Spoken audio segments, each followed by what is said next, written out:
We are now stepping fully into Virgo season. We did see a little peeking of Virgo come in through our last class in the gate that we were addressing at that time.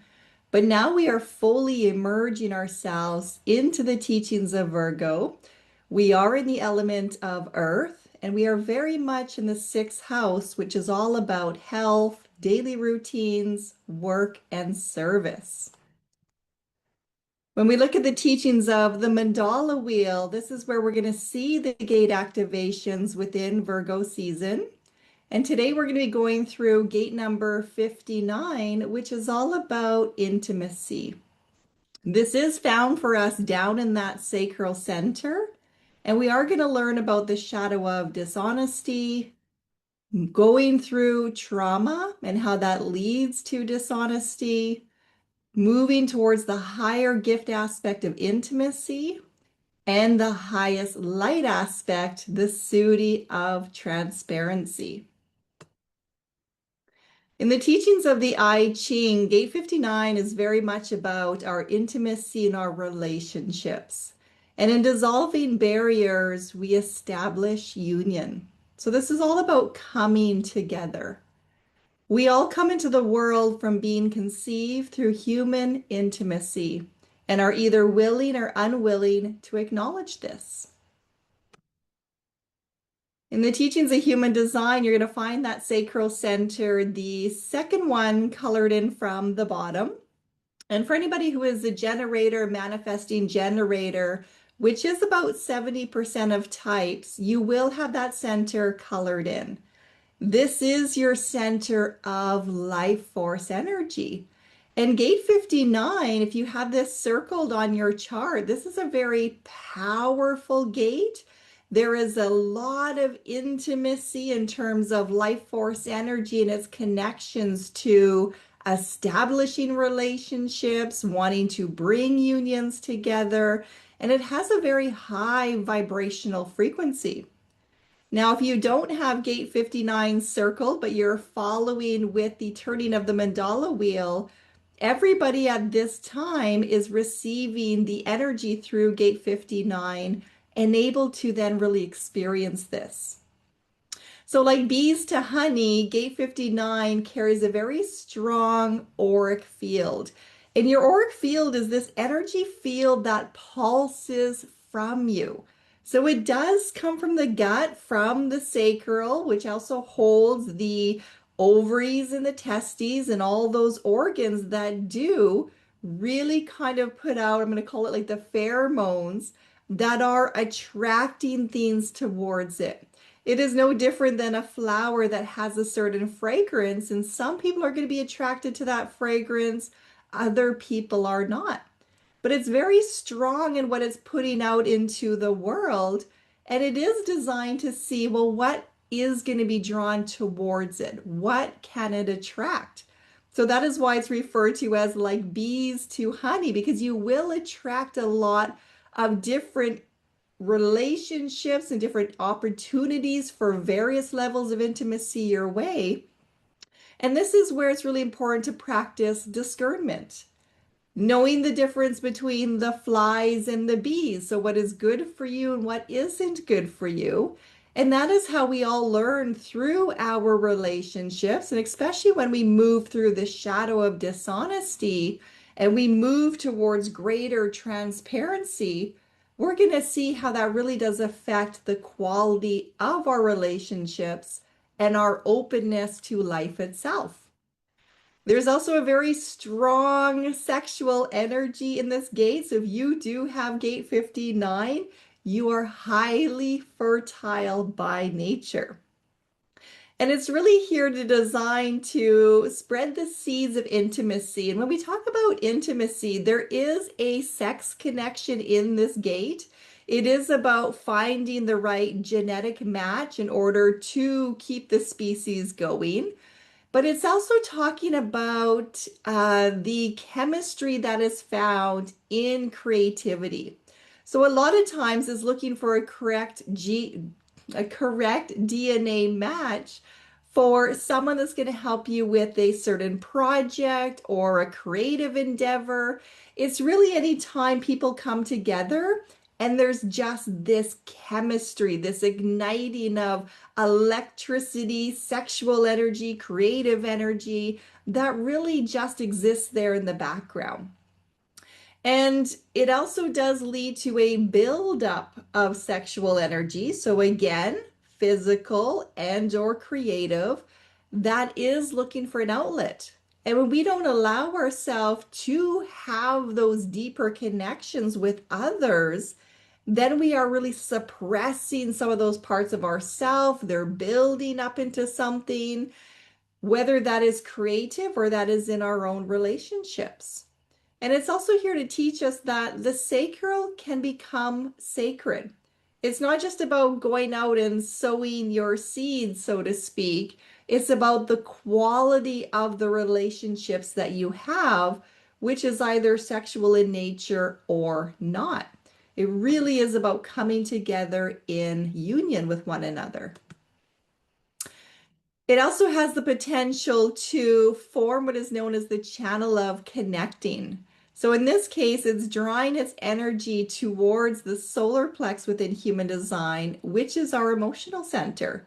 So again, you may want to look at your chart to see if you have this channel of connecting already in your design. And if not, a reminder that there's always opportunities to experience this through connecting with others. Or again, if you're following the turning of the mandala wheel and the opening of gate 59 at this time, there's also another strong possibility that you're going to experience this channel, this energy. So this is the sacral connecting to the solar plex, meaning it's your life force energy that's drawing towards itself the energy through emotions, through our passion, and through our desires.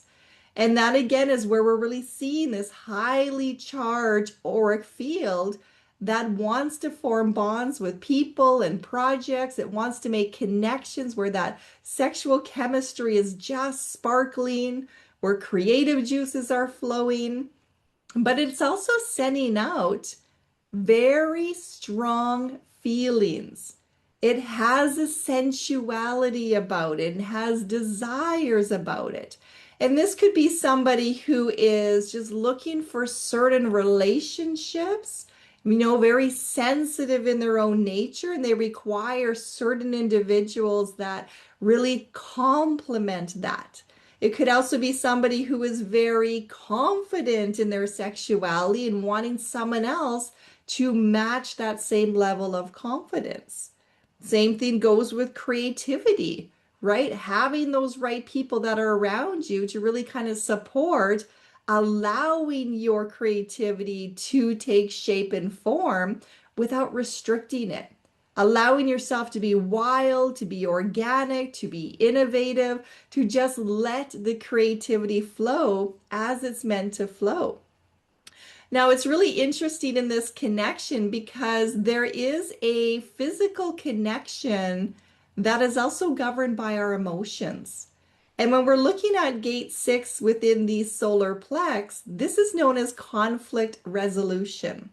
So there's a very strong ability there to bring people together and look for commonalities and to really weigh both sides of different arguments to come to a peaceful resolution, to find solutions to a problem. But it also comes with a tribal need of a tribal wave of need and touch. And what that means is every one of those gates within the solar plex, it has a certain wave pattern to it. When you're looking at a tribal wave, this is collective in nature. So as a collective, we have a desire, we have a need to be needed, to share our ideas, to share with one another, and for touch. That's the intimacy. We crave the handshakes, the hugs, the pat on the back, right? We really crave that connection with other people. But it also carries this natural fear of intimacy. So it's really interesting how in gate 59 you have this energy pulsing through you that is really looking to harness intimacy, which means allowing somebody to see you for who you are. It's being completely authentic, completely natural. Yet, on the other hand, in our emotional awareness, we're afraid of that. And we're going to see when we really go through the shadow here, through the teachings of the gene keys and the shadow of dishonesty in relationship to trauma, why those fears keep on surfacing and how we can learn to move through those fears in order to be more authentic and intimate with ourselves and others. It also has this ability through that aura that is pulsing out there to naturally trigger the emotional auras of others just by being there. So, in other words, just by walking into a room, you're going to trigger some emotions within other people. And it could be something as simple as you walk into a room and you look around the room, but you miss somebody over here. And because you didn't look at that person over there, they might take it very personally. So that is their own emotion that is arising. You might be looking around the room and somebody might perceive your look as meaning something different than it really means. So we're really here to learn how we read into people's body languages and we read into people's tones and we create our stories that feed our emotions that then flood into our auric field of feelings and either close our heart or open our heart to life. So knowing that you are naturally designed to kind of stimulate other people's auras and to move through them, this means you're trying to get to the heart of the matter. But not everybody likes that level of touch if they're very guarded within themselves. Sorry, I just had to pause there for a moment. So when your auric field is moving through and it is just naturally triggering unresolved emotions in others, think of it in terms of the divine parent comes in to help the child grow and evolve. And sometimes we don't like how we feel. We don't want to move through what makes us uncomfortable. But in order to have healthy conversations and to really come together with others to clarify through communication instead of creating our own stories, then we can really learn to be more intimate with one another. So you may be causing reactions in people just simply by being there. If you're taking that personally yourself, and if you claim responsibility for how the other person is reacting, and you decide you want to get involved, you're going to have to see that commitment all the way through to the end, coming to a completion of its natural cycle. And we really talked about the importance of that in our last class. We talked about the gateway of commitment and how when we stop a cycle prematurely, life just keeps giving us the same thing over and over and over again until we learn the lessons we're here to learn. So you may have been designed to come into this world to, yeah, really spark some of those emotions within others in order for them to feel it, to see it, to heal it. And it's only when we jump in so quickly to try to prevent somebody from feeling a certain way or thinking that we've done something wrong that it then interferes with our own individual growth. When you're coming from a place of really engaging your life force energy, knowing that you are acting from a place of being authentic yourself, practicing that art of discernment, so doing those things that feel correct for you, you have an affirmative gut response that says yes, then you're not responsible for how anybody else reacts to what you do. You're only responsible for how you show up, your emotions, you're part of that connection. So it's giving the other person the same grace that they're also fully responsible for whatever is coming up for them. And it is so important to have healthy boundaries. So if somebody's coming at you in anger or somebody's coming at you in an energy that is their shadow, their fears, we don't want to respond back to them with more anger, more fears. You want to send it back to them with love. You want to let them know without words, even just through your auric field, that you're handing it back to them so they can deal with it. And that is what a loving parent would do for a child. That is what the crone energy, a grandmother, a grandfather would do for a mother or for a father.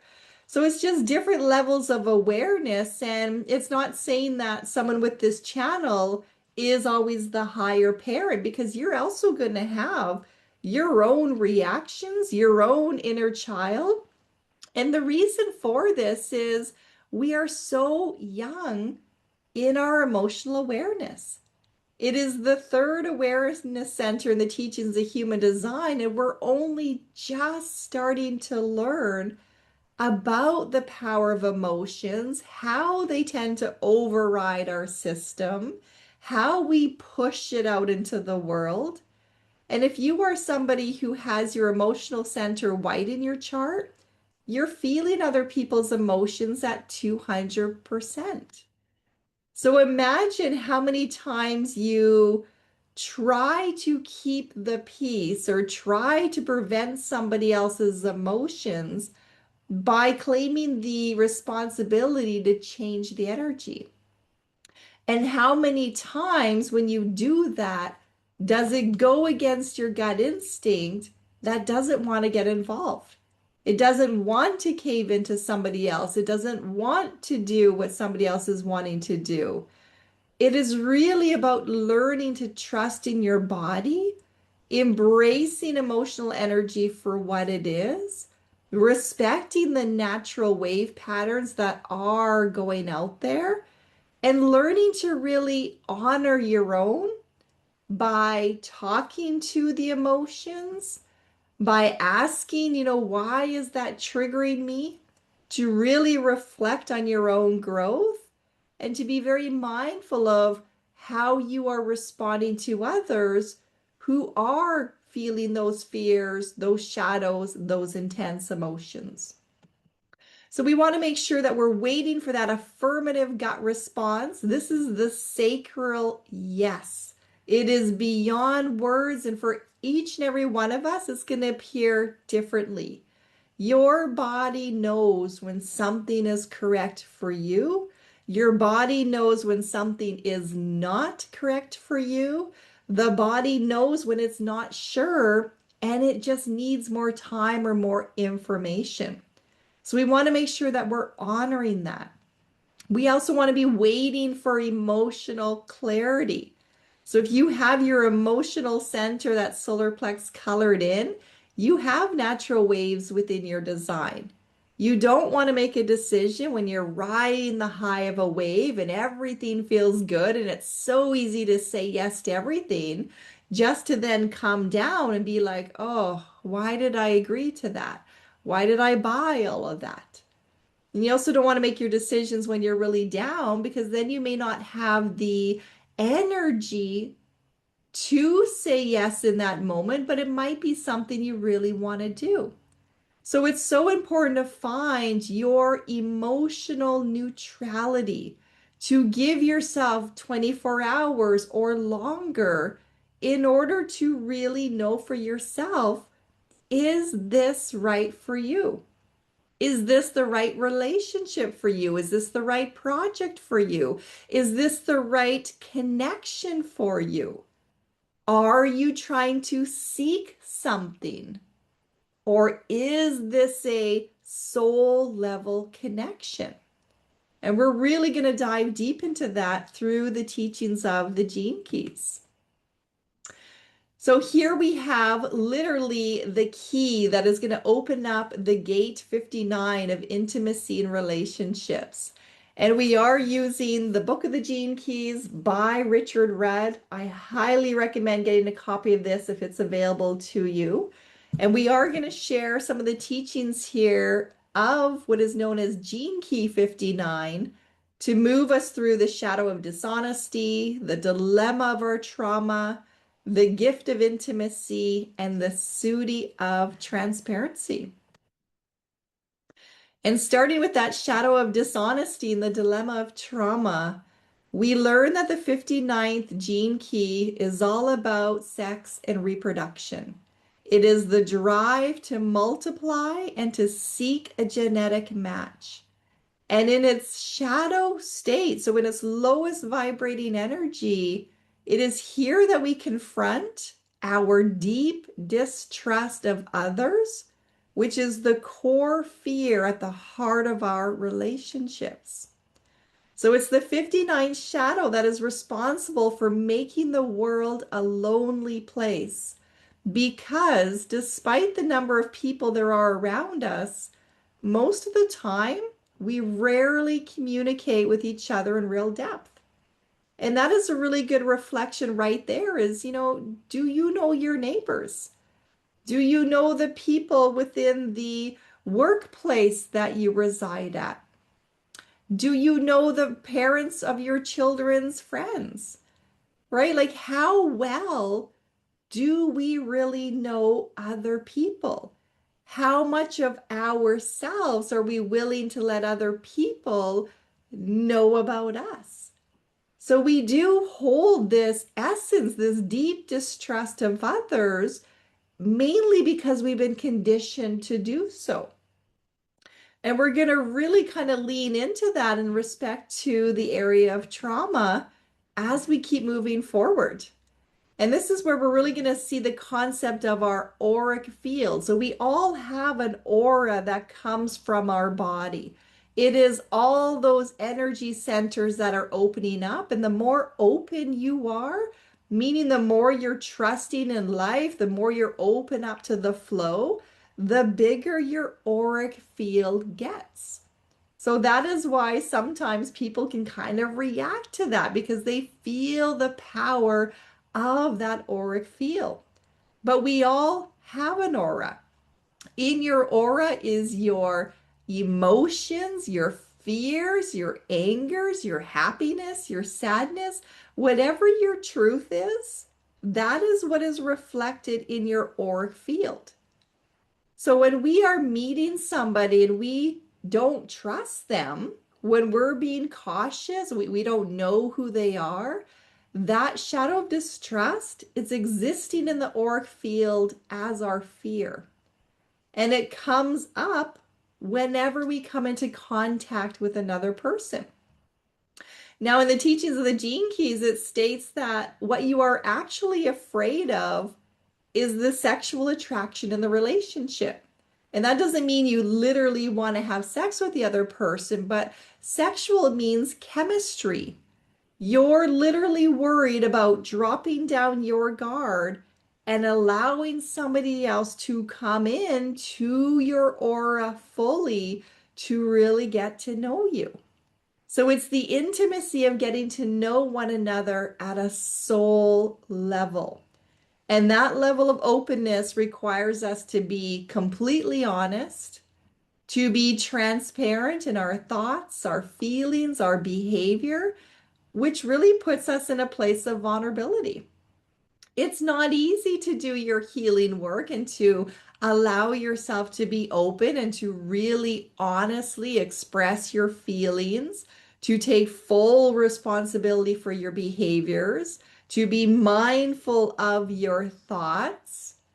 It takes courage to get there. So that level of vulnerability, the level of intimacy that comes with us, it truly frightens us. And simply because we've been programmed to distrust And that is because we've handed down our trauma generation after generation. And I'm sure we all grew up with different stories of who you were allowed to be around and who you weren't, what was good for you, what isn't good for you, what you believe in, what you don't believe in, what those people are like and what those people are like, right? There's so many things that generation after generation have been handed down. And especially if there has been wounding, if there's been trauma, if the family doesn't want to talk about it, if they tend to hide it underneath the rug, it's in the auric field. And it just feeds into that deep, deep distrust. Meanwhile, everybody's pretending that everything is fine. But you can't lie in that auric field. That is our soul connection. It is transparent in that energy. So your aura is always going to tell somebody through feeling, through those subtle currents that we're often very unconsciously aware about, how you're actually feeling, the emotions you're carrying, the thoughts you're thinking. And that's why when we come into contact with certain individuals, we feel really, really uncomfortable. Now, that uncomfortability is your opportunity to go inside yourself and ask the higher wisdom, what is this? Is this mine? Is this the others? What is this teaching me? And it's only when we really slow down to be mindful of the changes that we're feeling and really lean into asking our higher selves to teach us instead of jumping to our stories and creating an emotional response, but really embracing the I don't know what this is, being curious about that. So as long as we keep something of ourself hidden from the other person, there's always something left for them to fear. And I'm sure we all have things that we don't disclose to other people. There's things that we don't even disclose to ourselves. So that shadow of dishonesty also applies to how you treat yourself. Every time your body says not to do something, but your mind says, oh, but I should, and you do it anyway, well, that's being dishonest. It is really important to embrace the level of dishonesty and to honor the trauma and how we tend to protect our emotional wounding that then really limits us from having deep relationships with others, including ourselves. And that's where we start stepping into the level of healing to first get to know yourself intimately, because the more you know who you are, the more you're going to know who you're not. And when you're picking up on energy and you know yourself, you're going to know right away that that belongs to the other person. You're going to feel their fear, their anger, their frustration, their nervousness, and you can use your wisdom to ask for what's needed. You can help somebody by really helping to make them feel comfortable and letting down their guard so that you're speaking to their true self, not their fear self, not their guarded self. And the more we learn to be vulnerable and open and honest with others, the more they naturally just relax in your presence. Honesty meets honesty. Dishonesty meets dishonesty. So it's really important to work on our own auric field by doing our own healing work. The world we see around us today is a direct product of our genetic fear of each other, with all its beauty and with all its horror. So the Gene Keys book by Richard Rudd actually talks about how we are programmed at a genetic level to have some fear of each other. And the reason for this in your genetics is so that there was a natural separation, and we could have many different cultures, different arts, different ways, different abilities to really kind of learn how to thrive in the world. It was never intended to create wars, to create division, to harm one another. It was intended for diversity and to really celebrate the richness of diversity. That is the beauty of the energy. The horror is where we decided that, well, certain cultures are better than others, certain races are better than others, certain ethnicities are better than others. And we took it upon ourselves in fear of anything that is different from who we are to move into a direction that created wars, that created suffering, that created all of these things that are an absolute atrocity to humanity. We are trapped by our sexuality and by our animal nature. We are trapped by our inability to emotionally handle the collective chemistry that is engendered by our fear. This fear is ruling our systems of government and our individual lives. The 59th shadow is rooted in our inability to come clean with one another. It is the source of all hidden agendas. Governments have a hidden agenda. There's a reason they want to go to power. We all have certain hidden agendas. You can bring it down to the micro, which means, when you really want something and you're not getting what you want, how many times do we use emotions to try to manipulate in order to get what we want to get? And it could be by adapting a certain tone of voice, a whine. It could be by going silent. It could be by telling a little white lie. It could be by disclosing the whole truth. It could be by spreading rumors. All of those things are hidden agendas. We tend to believe that we are the center of the universe and that everything is happening to us and that everybody else is a character in our life. We don't see ourselves as all playing a role within life itself. So as long as we are telling those little white lies, living in secrecy, spreading rumors, which could be just telling somebody else something you heard, but do you have proof? Looking at our own expectations, so how we want somebody to do what we want. We want things to go in a certain way.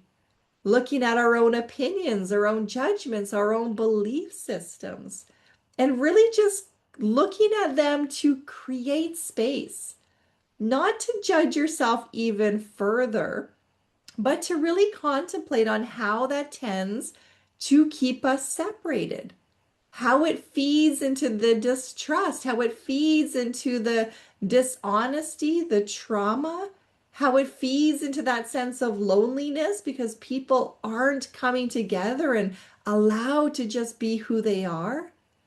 Think of that for yourself and how it limits your ability to feel comfortable in being who you are and allowing for the healing work to move you through that as you move through your own traumas and triggers and really start to clear out the mind with all those conditions, stories, and belief systems that have gone on from generation after generation after generation.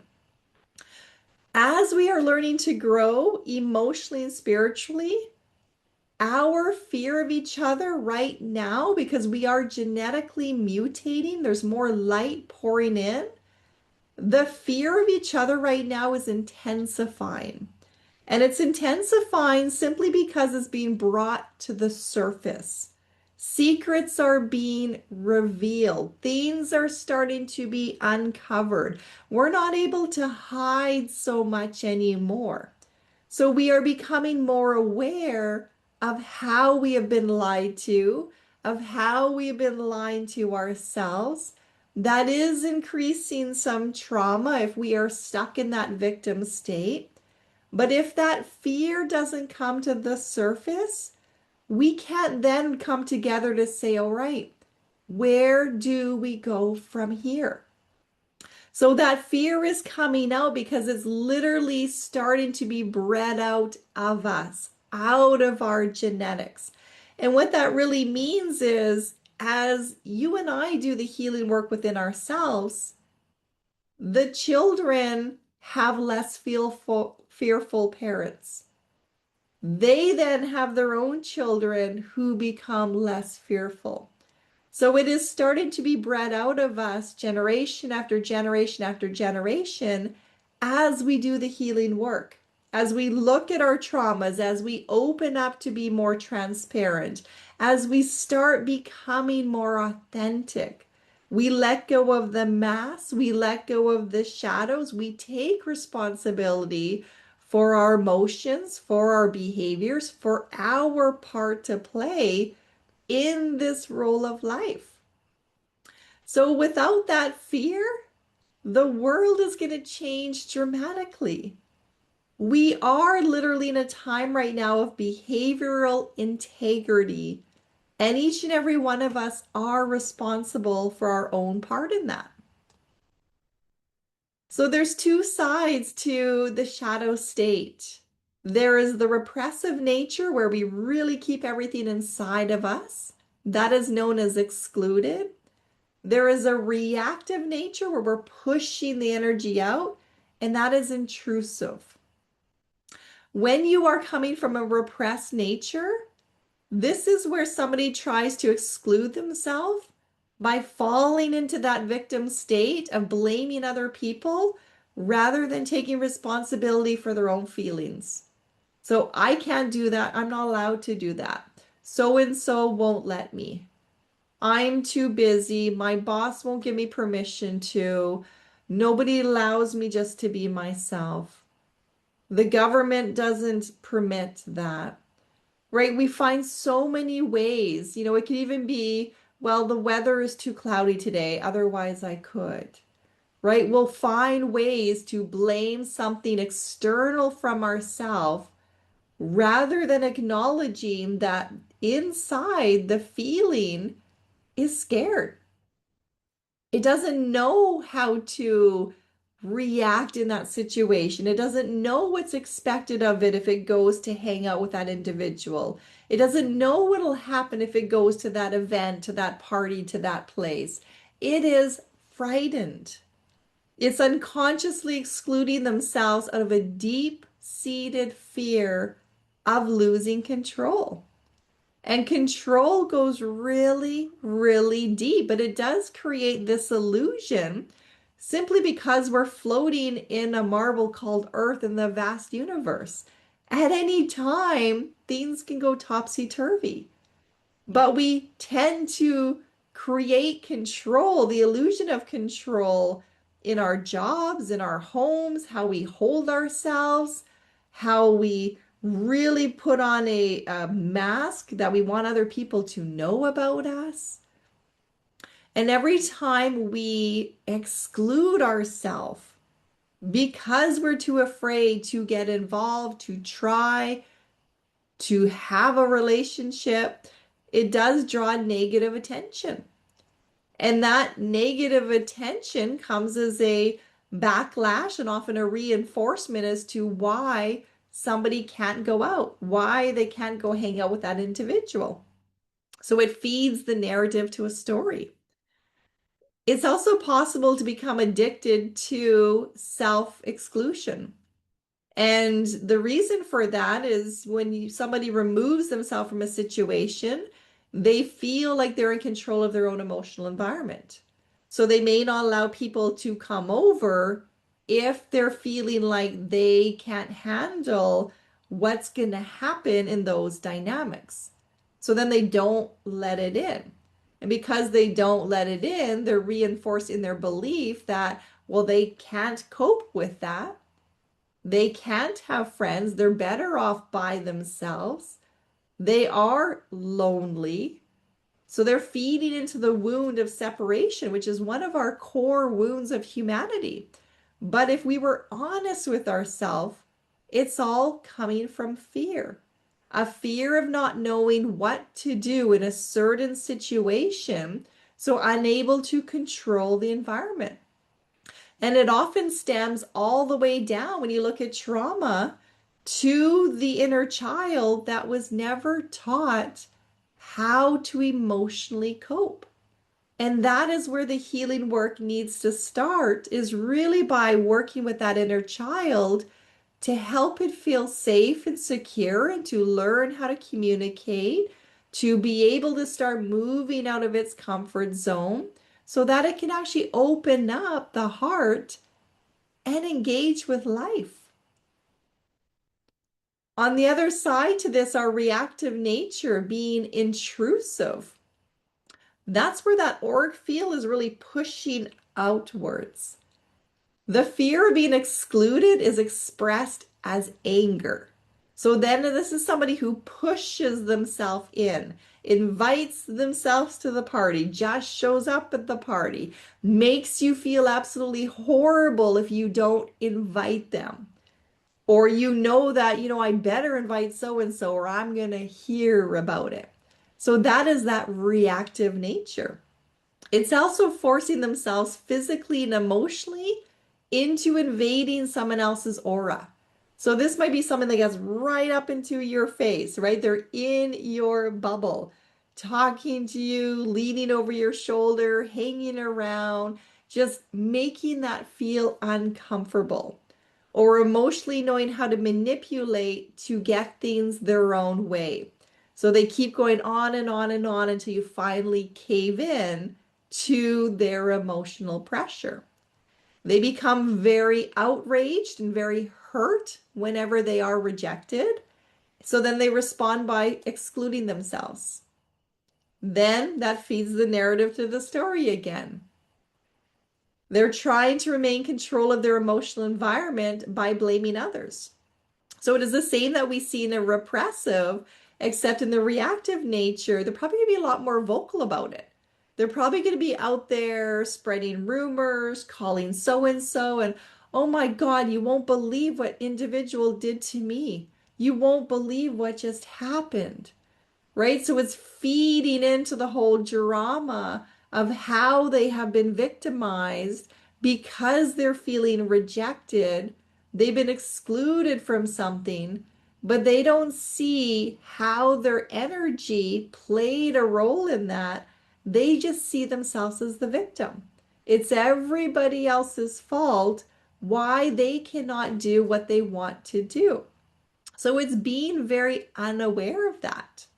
And that can become addicted to unhealthy emotional relationships and being in a position of trying to really dominate the relationship so that they're not rejected. If they're the ones in control, if they make the plans, if they make sure that it's their way, then they're not going to allow space for the other person to have an opinion, to do something differently. And it really does come back to that rejection.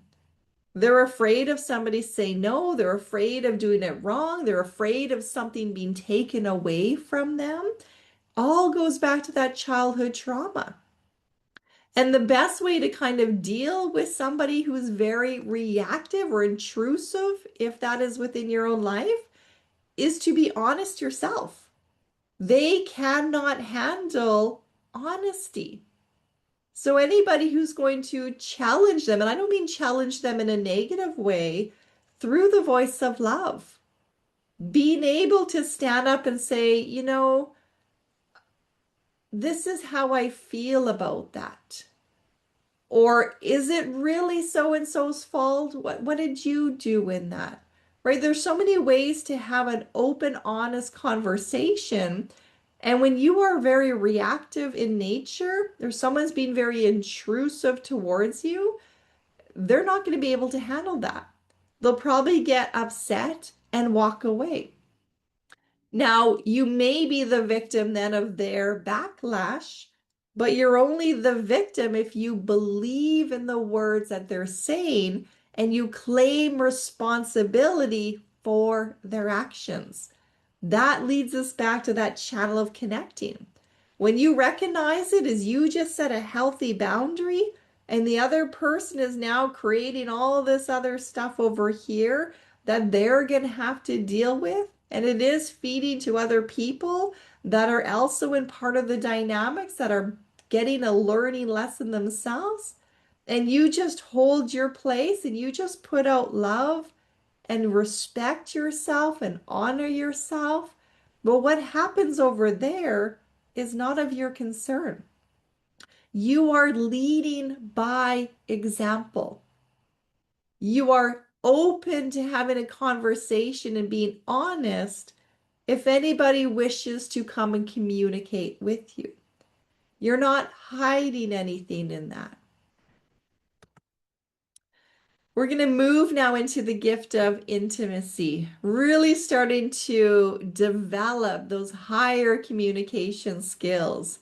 And within each and every one of us, we have a masculine side, we have a feminine side, which is known as the mind, the masculine, the body, the feminine, and we all have an inner spirit. So you may have heard of the mind, body, spirit connection. Well, the gift of intimacy is literally the divine mother in you, your yin energy, the body, coming together with the divine father in you, the mind, and allowing then itself to give birth to the divine child, which is your spirit. So another way to look at that is when you relax your mind and you relax your body, then your soul can guide the way. You rise to a higher viewpoint, you rise to a higher vibration. You're able to handle things with a lot more clarity. You're open, you're honest, you're seeing all sides to things, and you are allowing for space for what is to come of the highest good of all. So as we're becoming more emotionally mature, our solar plex, which is our emotional awareness center, is starting to mutate. That mutation, it's actually occurring within our heart. And it's not the human physical heart, it's the high heart in human design known as the center of self. That is really opening up now to embrace the gift of life, the gift of living. And when you allow yourself to be here, to be on earth, and to welcome in experiences, not judging them as good or bad, but just leaning into the experience, knowing that everything is here for a teaching opportunity. It's an opportunity to clear through your own shadows, to transcend more into your gifts, to raise your divine child even higher. This is where true intimacy is born. And the 59th gift in the teachings of the gene keys, it's highly contradictory. Meaning is both creative and destructive. All things exist. We have black, we have white, we have negative, we have positive, we have creative, we have destructive. So at the level of our human aura, this field, it causes our identity or our ego to be dissolved, which means it's no more about the self, the small little self. You start to realize that you're connected to all things. You start to realize that your relationships are a mere reflection of something that needs healing within you. So if somebody is reacting to you in a lot of anger, it's really reflecting on yourself going, where am I angry in my own life? Where do I need to have forgiveness? So it's also learning about setting up those healthy boundaries, but it's not taking things so personally. Everything is an extension of the self. We are all a piece of that divine God source, the creator, whatever that is to you. We're all part of that. We're not separate from that. So we're really learning to move through our identity that says, well, this is who I am, and to start breaking that apart, going, well, what if you are more? What if there's another side to that story? What if that's not who you truly are? What if that's your conditioning? So we start releasing control and we allow more life force energy to move through us. This means there's no more mask, there's no more pretenses, there's no more agendas. There's only clear, open, honest communication. And that is what is giving birth to our true essence, which is love. So, to achieve intimacies, the fears between the sexes must be acknowledged, understood, and allowed to exist. So, you can see this in terms of relationships with others, but you can also see this in terms of relationship with yourself. The fear between your mind and your body must be acknowledged, understood, and allowed to exist. This allowing is a sexual force that shatters the very fabric of your body as your own self-protection breaks away.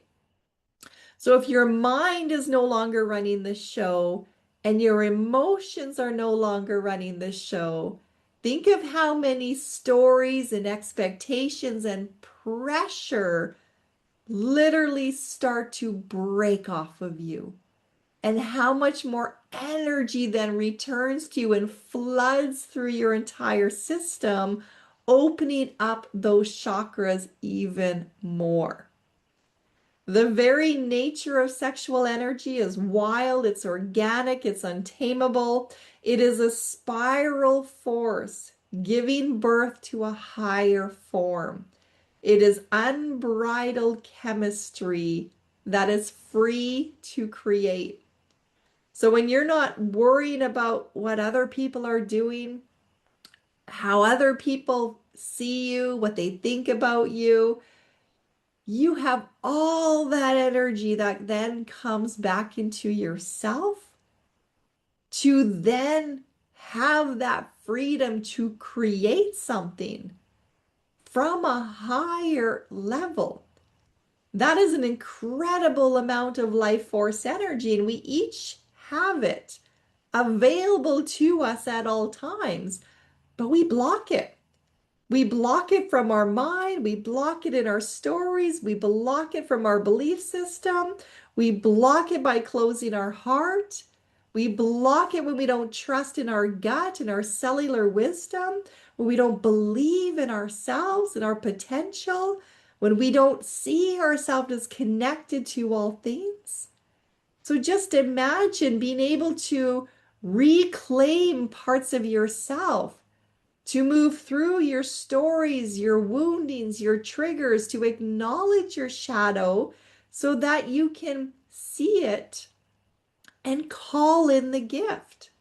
We're not here to eradicate the ego. You're not here to get rid of your shadow. When you go walking out into the sunlight, your shadow comes with you. But what matters is who's leading the way. Is your decision coming from your shadow, your fear, your stories? Or is your decisions coming from your light? And your shadow is coming with you to walk through the light of your love. That is what is known as transcendence. And it brings us now to the Sudi of transparency, the highest light aspect. So imagine as we are mutating at a cellular level and generation after generation after generation, they're coming on board less and less afraid and more open, coming together, connecting, sharing, open-hearted in that. Well, it's also the same within our planets. So we are learning to grow and evolve our solar plex, our emotional awareness. It just so happens that on a planetary level, the Earth, Mother Earth, is known as the solar plex of the universe. So she is literally taking in the collective fears of the universe and learning to transcend them. We are affected by those planetary changes. But Mother Earth right now is being aided in her own ascension. We're moving into a 5D, 7D. Mother Earth is going all the way to 7D. Humanity is coming along for that ride, whether we want to or not. And some of those old behavioral patterns that don't serve that new world, they will end with their genetics and they won't be brought back in. So we're going through this big purging right now of our emotions, of our integrity. And as the earth is going through that ascension, it's really going to stimulate the opening of the universal heart, which of course in return is just going to create this outpouring of love that then also feeds into us. Moving into transparency is really about the ability to look at the world without judgment, not carrying an agenda or a purpose, simply being a conduit for awareness. Its only purpose is to break down all barriers that stand in the way of union. So imagine yourself as a divine vessel, a conduit for the higher energies, the higher realms to literally work through you as a mediator for bringing people together, for being able to heal relationships by being open and honest, having people come together at the table with clean dialogue, not interrupting when somebody else is speaking, not trying to form an answer, not trying to justify yourself, not having to defend yourself, prove yourself, moving through your fears. And these are all within the human design chart and the teachings of the mandala wheel. We're continuously going through these cycles of changes, opening up different gateways to really look at the alchemy, looking at the shadow, looking at the dilemma, looking at the gift. And we either decide for ourselves to stay at the level of the shadow and keep repeating the same lessons, or we decide, I'm willing to become a lot more aware and take responsibility for myself, my behaviors, my actions, cleaning up my auric field, and really moving into those things that feed my light. What brings you joy? What brings you happiness? What really nurtures your relationships with others? First and foremost, the one with yourself. So that is where we really start to use the principles of Virgo season, the element of earth, and grounding into our health, our relationships, our daily routines, our workplaces, doing things that are mindful, doing things with heart, doing things without trying to be perfect because we are so perfectly imperfect. And that's what it means to be transparent. Is being able to laugh at yourself and go, oh my God, I just did it again. I just had this blow up. I just lost my shit. It's not about pretending to be perfect. It's about being open and accountable for what you do and not being afraid to go and apologize when you've done something that's been out of character, and to open up a dialogue for great healing and forgiveness. So there is so much potential to work through in this gate. It was a little bit of a challenging one because it really does bring in the whole concept of our sexuality, and a lot of stories come with that. A lot of trauma comes with that and our ideas around sex and the masculine, the feminine. And we're seeing in our world today, people are not identifying. They're already breaking through those. What we really want to do, though, is reflect upon our own masculine and feminine sides, meaning making peace with our body, making peace with our body, making peace with our mind, and really connecting at that soul level to let it teach us. We all have a hurt inner child in there who at some point in time became emotionally stunted.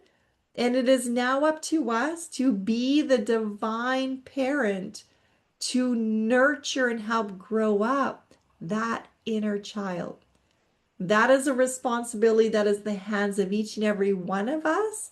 And it's not our job to interfere with anybody else, but to hold the space in love, to see them as a little seed, and to know that they are going to bloom and grow in their own time. So it's really trusting that. As we continue our journey through Virgo season, it's going to get really, really interesting.